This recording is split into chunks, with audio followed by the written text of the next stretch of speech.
Hello everyone, welcome back to my channel. Today I'm going to be talking about 5 things that you need to be doing when you're writing a blog post. I know a lot of you have been asking me for videos about blogging, which is super awesome. Last time I did a video about how to write a recipe on your blog, but this pertains to not only that, any blog post really. So hopefully you can rank number 1 and make it into that snippet for whatever your search term is. So Tully agrees that the number 5 thing that you should be doing when you are writing a blog post is reading the blog post out loud before you ever publish it. It sounds silly and you might not think of it. Maybe it sounds elementary or so, but trust me, you will catch a few things that might not sound conversational. You do want your blog post to sound professional, but you also want it to sound friendly, like you are helping your neighbor research some information and helping them out. It will not only help you write conversationally, but it will help you find any grammatical errors or just any sentences that kind of sound awkward. If you want to go a step further, have a friend or a family member read it out loud as well, and that will be kind of like a double check for you. Trust me, it will help, and you'll realize that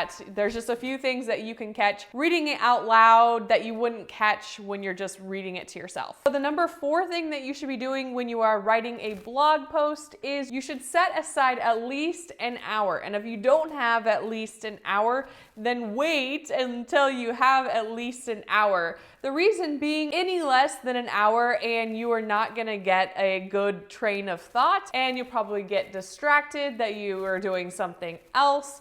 You're really probably not gonna be very productive in that time. Really set aside several times a week where you have that full chunk, that full hour where you can really devote your time, your energy, and your writing skills to writing that blog post. Number 3, this is a huge priority, but make sure you are writing it so it performs in search. Don't just write an article because you are interested in it. Don't assume that an audience would want to see that. You might just be interested or curious about the topic. You really need to do your keyword research. And if you haven't seen my video on keyword research, that is actually the most important step in all of this, because if you don't do your keyword research correctly, then none of this is going to work. So you want to make sure you're writing about what the people want. Give the people what they want and you will succeed. Think to yourself, how are you going to get it to show up in search at the top, number 1, and how are you going to get the snippet, which is that bolded top paragraph where you really get some attention there. That is where you're going to get the traffic, and that is where you're going to get paid. Right? Number 2, become an expert in whatever you're writing about. Don't just wing it. That will not work.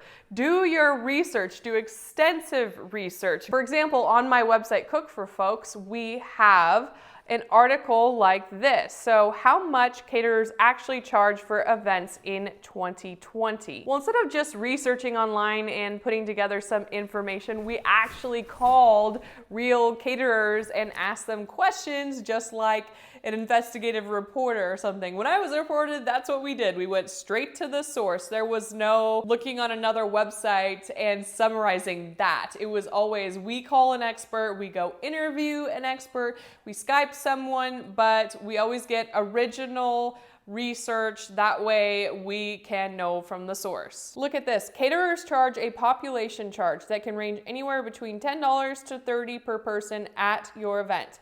Caterers also charge a base pay that averages between $18 to $25 an hour. Additional charges for items such as plates, linens, and special dishes may also apply depending on the company. Another one here, how much cereal is in a bowl? We measured 9 bowls. So we actually measured how much cereal could fit in each of these bowls. So, hey, that is considered original research, right?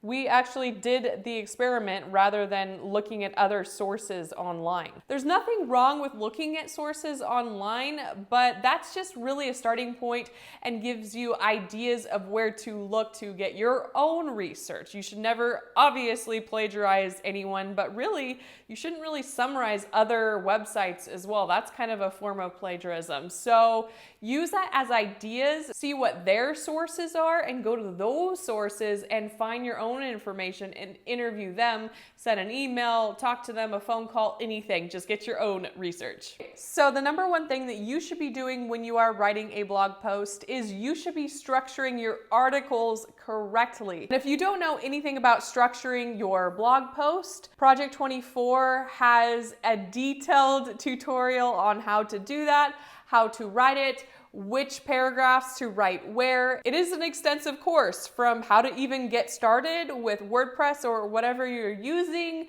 how to write your blog post, how to make money in the end. And we have hundreds of people that we've helped all around the world. So check it out. I have a link below for you. We have a recipe down to the T for you. We have a post recipe down to the T for you. So all you need to do is follow that when you are writing your blog post. And this is going to set you up for a successful blog post that will hopefully make it into that #1 spot, and hopefully you can monetize it. You really need to understand what the reader wants and why the reader is Googling that search term. What is it that they're looking to get in the very end? That is the very most important part of it all. That's why we are doing it. We're doing it for the reader and the viewer. We're not doing it for ourselves. Really put yourself in their shoes, in their minds, and try to help them as best you can. Be that helpful neighbor that gets the research for them, writes it all up in a beautiful blog post, and gets them what they want. I hope you enjoyed this video. I know that Thule did. Please give it a like and also subscribe to my channel if you're new. I post videos twice a week on Thursdays and Sundays with YouTube and blogging strategies. So subscribe to the channel and turn on that bell to get notified when I do publish new videos. And I will see you in the next one.